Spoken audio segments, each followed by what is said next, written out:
Perkenalkan, nama saya Kristus Tomus Joni Kehena, mahasiswa PPG dalam jabatan tahun 2025, batch 3 LPTK Yaken Manado. Hari ini saya akan mengambil video pembelajaran dengan materi Alkitab Penuntun Hidupku. Selamat menyaksikan. Ya, selamat pagi anak-anak. Pagi, luar biasa, tetap semangat. Luar biasa. Bagaimana kabar kalian? Baik, Pak. Ya, saya bersyukur kita hari ini boleh bisa berjumpa lagi di mata pelajaran pendidikan agama Kristen. Ya, sebelum kita ada dalam proses belajar mengajar, mari kita sama-sama angkat sebuah lagu yang berjudul Baca Kitab Suci Doa Tiap Hari. Baca kitab suci, doa tiap hari, doa tiap hari, doa tiap hari. Baca kitab suci, doa tiap hari, kalau mampu. Kalau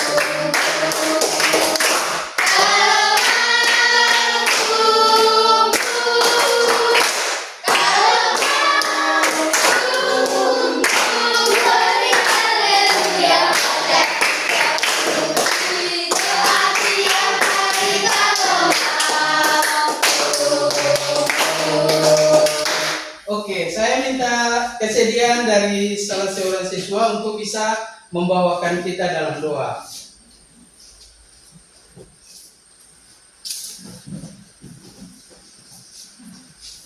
Guru dan teman-teman, sebelum kita belajar, mari kita berdoa. Ya Tuhan, sekarang kami mau belajar nih Tuhan. Tuhan, kami mohon datang di tengah-tengah kami, bukalah akal otak dan pemikiran kami supaya sebentar Bapak Guru datang pelajaran kami bisa mengerti dan memahaminya dengan baik. Dalam nama Yesus kami berdoa. Amin. Amin. Ya, semua sudah siap untuk menerima pelajaran di hari ini? Baik. Ya, saya ingin bertanya untuk kalian. Jikalau kalian ada di dalam sebuah ruangan, apapun kegiatan kalian itu, misalnya menonton TV, terus tiba-tiba lampu padam, lampu mati, otomatis suasana di sekitar itu dia menjadi gelap. Nah, apa yang kalian rasakan ketika lampu itu mati? Ada yang tahu? Takut Pak. Takut. Ada yang lain lagi? Jelisa. Gelisa. Siapa lagi? Saya Pak. Khawatir Pak. Khawatir. Ya, sudah tentu ketika kita ada dalam kegelapan itu, rasa takut, rasa gelisah, rasa khawatir itu akan meliputi diri kita. Tahu? Nah, sekarang untuk kita bisa keluar dari kegelapan itu, apa yang kita butuhkan? Penerangan. Ya, penerang. Apa tujuan dari penerang itu? Untuk menerangi langkah. Ya, tujuan dari penerangan itu untuk bisa menerangi langkah kita supaya jangan kita tersentuh di benda-benda sekitar yang ada di sekitar kita. Nah, begitu juga dengan kehidupan kita selaku orang percaya. Ketika kita ada dalam kehidupan yang penuh dengan kegelapan, kegelisahan, ketakutan, itu pasti menghantui kita, toh? Benar atau tidak? Benar. Itu untuk menjadi penuntun kita kepada yang namanya kebenaran Tuhan Yesus Kristus, kita membutuhkan apa itu? Firman Tuhan. Firman Tuhan inilah yang akan menuntun kita kepada jalan kebenaran. Oke? Baik, hari ini kita akan sama-sama membahas materi tentang, semua baca sama-sama? Alkitab penuntun hidupku. Ya, Alkitab penuntun hidupku. Saya mau tanya dulu, Alkitab itu apa? Ada yang bisa jawab? Saya Pak. Firman Allah Pak. Firman Allah. Ada lagi yang lain? Saya Pak. Penuntun jalan kehidupan yang benar. Ya, ada lagi? Siapa tahu? pembaharuan kehidupan manusia, Pak. Ya, Alkitab itu adalah firman.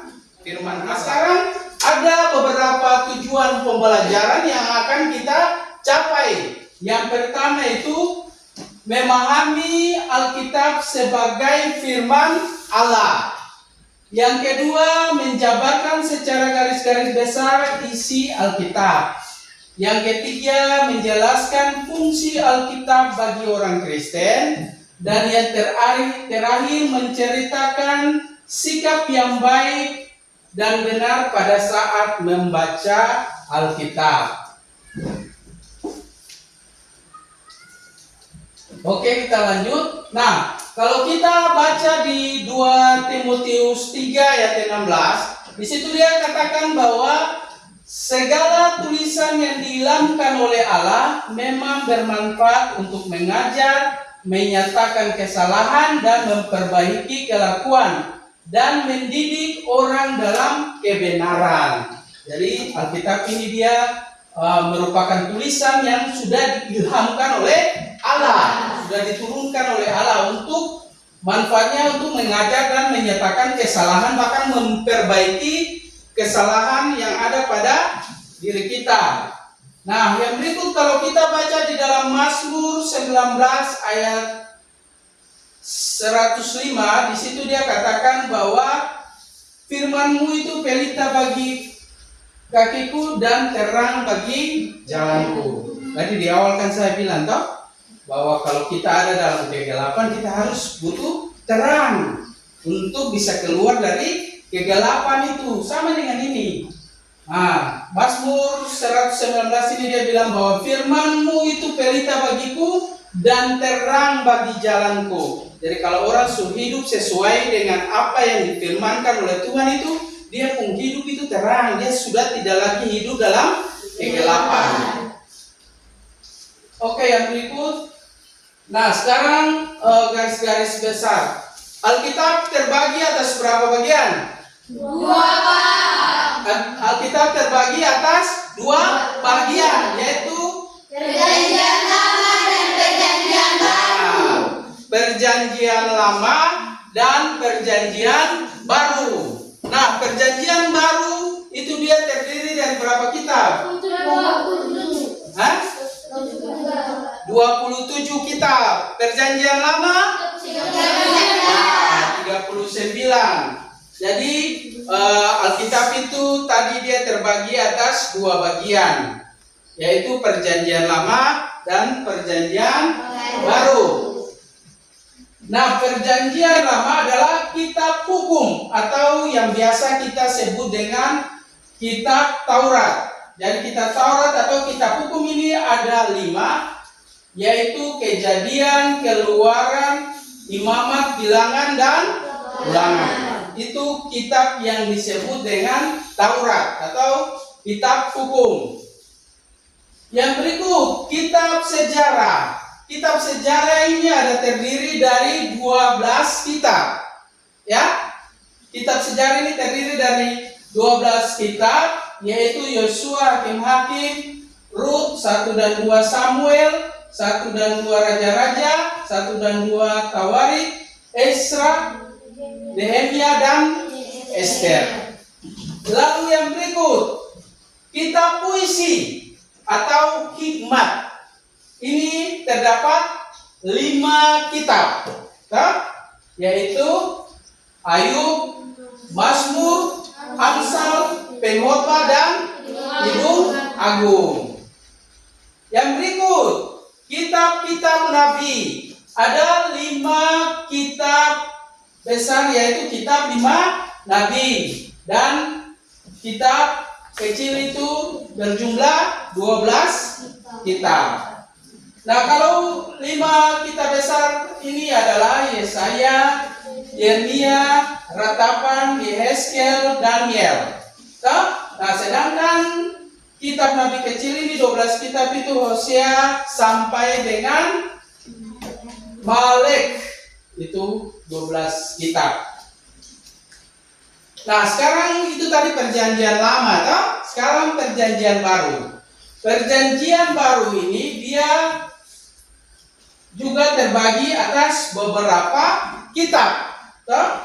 Yang pertama ini kitab Injil. Kitab Injil ini dia terdiri dari 4 kitab. Jadi kitab Injil ini dia mengkisahkan tentang hidup, pelayanan, kematian, dan kebangkitan dari siapa itu? Dari Tuhan Yesus. Yang berikut kitab sejarah.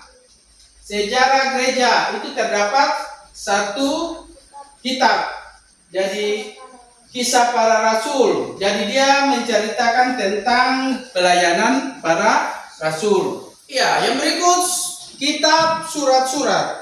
Kitab surat-surat rasul ini dia terdiri dari berapa kitab? 21 kitab. Ya, mantap. 21 kitab. Yang terdiri dari surat Paulus 13 kitab, Roma sampai Filemon, dan surat lainnya itu ada sekitar 8 kitab. Yang berikut Ibrani, Yakobus, 1 dan 2 Petrus, 1 dan 2 Yohanes, yang terakhir kitab nubuat. Kitab nubuat ini ada berapa kitab? 1 kitab. Nah, yaitu kitab Wahyu. Kitab Wahyu. Kitab Wahyu itu dia sering bercerita tentang akhir zaman. Oke, yang berikut.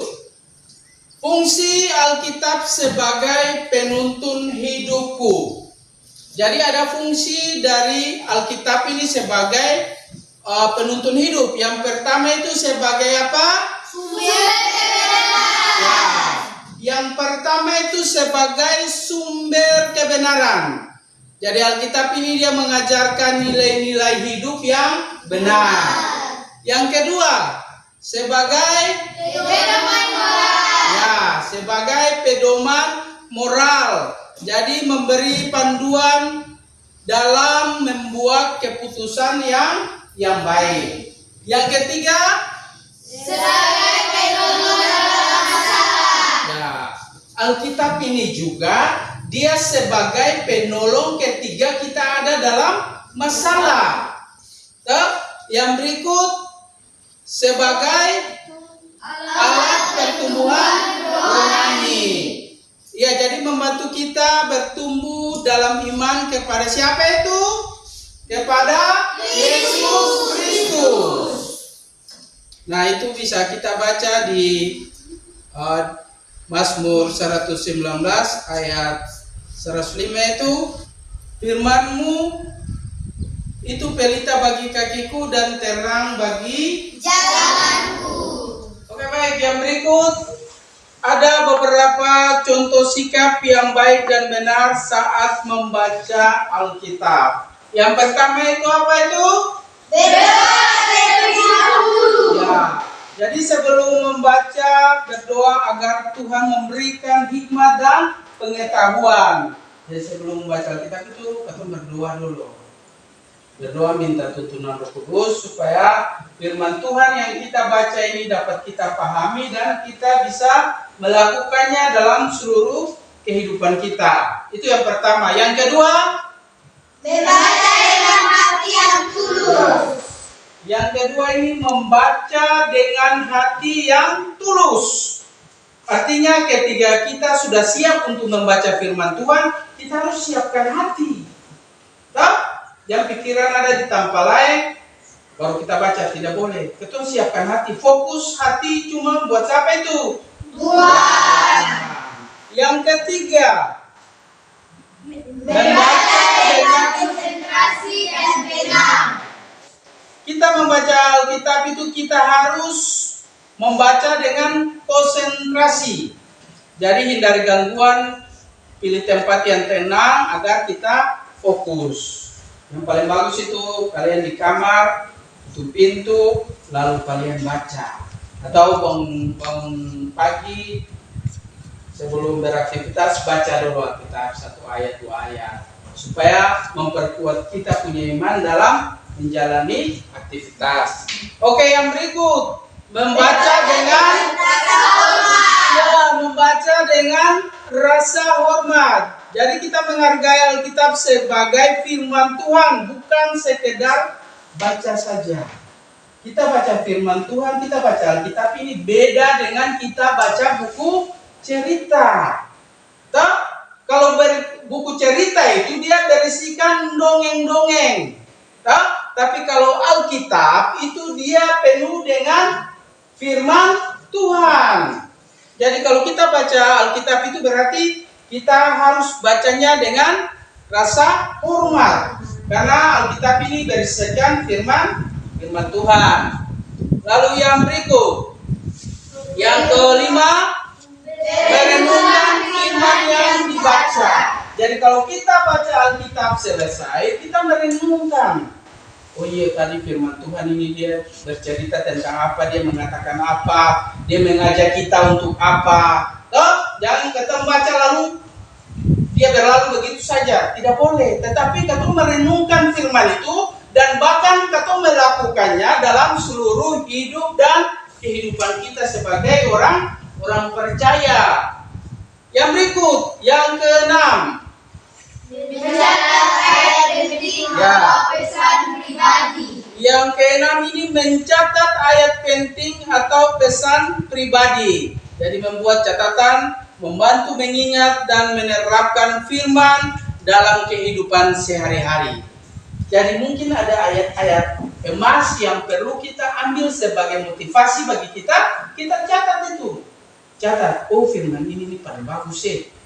Firman ini dia mengajak kita untuk lebih semangat. Anak-anak muda itu harus semangat. Remaja-remaja Kristen itu semangat. Berarti firman ini kita catatkan dulu.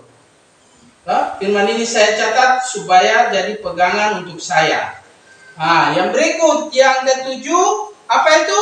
Melakukan firman Tuhan. Melakukan firman Tuhan. Jadi tadi kalau kita sudah baca, berarti kita harus bisa melakukannya. Jadi setelah baca, kita melakukan firman Tuhan. Jadi tidak hanya membaca, tetapi juga berusaha menerapkan dalam tindakan yang nyata. Banyak sekali penerapan dalam kehidupan kalian sehari-hari juga bisa.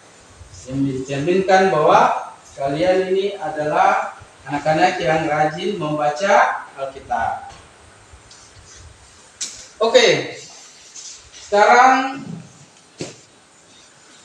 saya akan bagi kalian untuk 3 kelompok dan saya berikan waktu 5 menit untuk berdiskusi dan menjawab beberapa pertanyaan terkait dengan materi yang saya sampaikan di saat ini.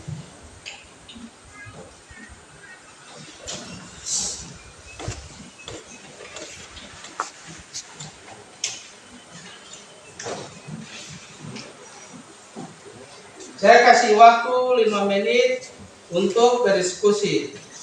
Silakan.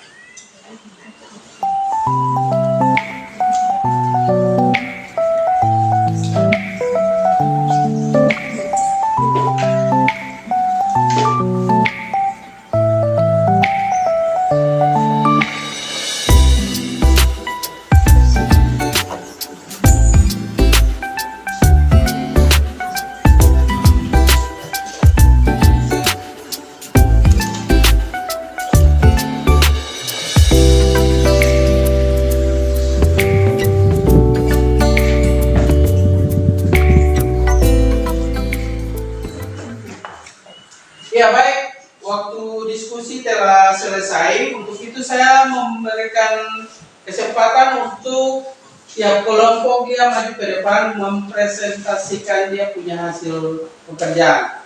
Yang pertama saya mulai dari kelompok 1. Kita berikan aplaus dulu untuk kelompok 1.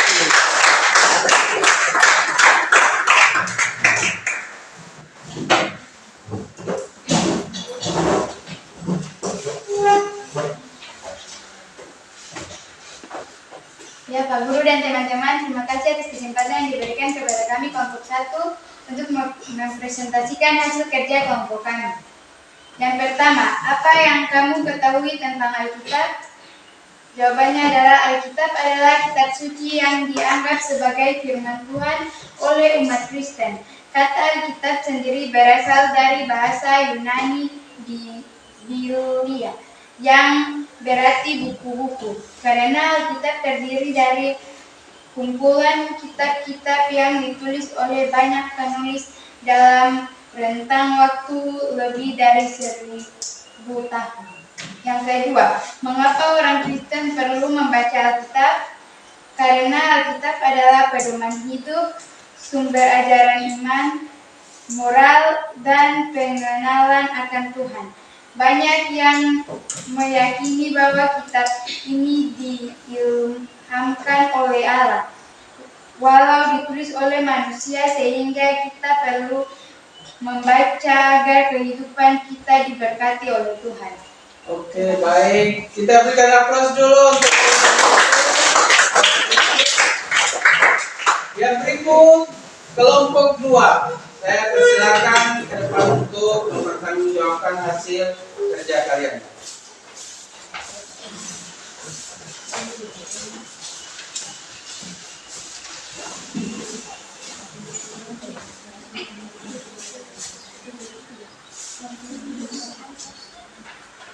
Ya, terima kasih Bapak dan teman-teman atas kesempatan yang diberikan kepada kami kelompok 2 untuk mempresentasikan hasil kerja kelompok kami.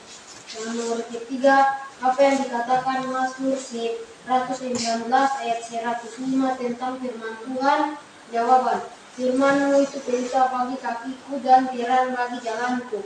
Ayat ini menggambarkan bahwa firman Tuhan berfungsi sebagai pemimpin hidup, seperti pelita atau lampu yang menerangi jalan di tengah kegelapan. Artinya, firman Tuhan memberi petunjuk, arahan, dan kejelasan dalam menjalani hidup, terutama saat menghadapi situasi yang sulit atau tidak pasti. Nomor 4, menurut 2 Timotius 3 ayat 11-17, untuk apa firman Tuhan diberikan? Jawaban, segala tulisan yang diilhamkan Allah memang bermanfaat untuk mengajar, untuk menyerahkan kesalahan, untuk memperbaiki kelakuan, dan untuk mendidik orang dalam kebenaran. Dengan demikian, setiap manusia kebenaran Allah dilengkapi untuk setiap perbuatan baik. Jadi firman Tuhan diberikan untuk 1. Mengajar, memberikan pengajaran tentang kebenaran dan kehendak Allah. 2. Menyatakan kesalahan, menunjukkan apa yang salah dan hidup seseorang. Yang 3. Memperbaiki kelakuan, membawa koreksi dan perubahan dalam kebenaran. Yang 4. Mendidik dalam kebenaran, melatih dan membentuk karakter sesuai dengan kehendak Allah. Oke, baik, kita berikan aplaus untuk kelompok 2.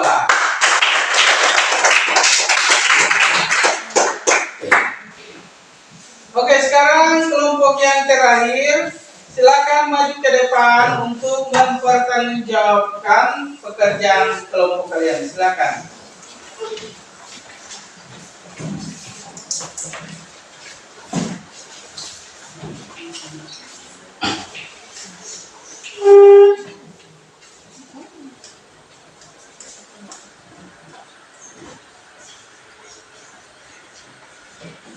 Bapak Guru dan teman-teman, terima kasih atas kesempatan yang diberikan kami kelompok 3 untuk mempresentasikan hasil kerja kami.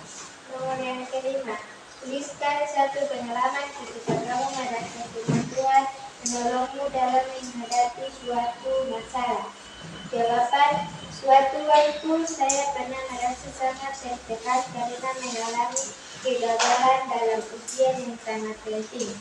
Saya merasa kewajiban, putus asa, dan meragukan kemampuan diri sendiri. Saat itu saya merasa tidak ada yang bisa menolong saya bangkit. Namun dalam keputusan itu saya teringat pada firman Tuhan dari Yeremia 29 ayat 11. Sebab aku ini mengetahui rancangan apa yang ada padaku mengenai kamu. Demikianlah firman Tuhan, yaitu rancangan damai sejahtera dan bukan rancangan kecelakaan untuk memberikan kepadamu hari depan. Oke, saya kira perjumpaan kita sampai di sini dulu. Minggu depan kita akan membahas materi tentang nilai-nilai Kristiani menjadi pegangan hidup. Saya harap materi yang saya sampaikan di saat ini bisa kalian pahami, dan kalau bisa juga kalian bisa menjalankannya dalam seluruh hidup dan kehidupan kita. Baik, sebelum menutup kegiatan kita di saat ini, mari kita sama-sama angkat lagu pujian Firman Allah Jayalah. Firman Allah Jayalah sampai ujung dunia, kita pun dipanggilnya untuk hidup yang bakal. Oke, saya minta kesediaan dari calon siswa untuk menutup kegiatan kita di saat ini dengan doa. Ya, Bapak Guru dan teman-teman, sebelum kita mengakhiri pelajaran kita, mari kita tutup berdoa mulai. Ya Tuhan, Bapak yang baik, terima kasih atas penjagaanmu dari permulaan, pertengahan hingga pada akhirnya kami sudah selesai belajar ini Tuhan. Ya mohon Tuhan, apa yang disampaikan oleh Bapak Guru, kami bisa tanamkan dalam otak kami dan kami bisa melakukan itu dalam hari lepas hari. Terima kasih Tuhan Yesus, kami berdoa. Amin. Selamat pagi semua. Pagi luar biasa.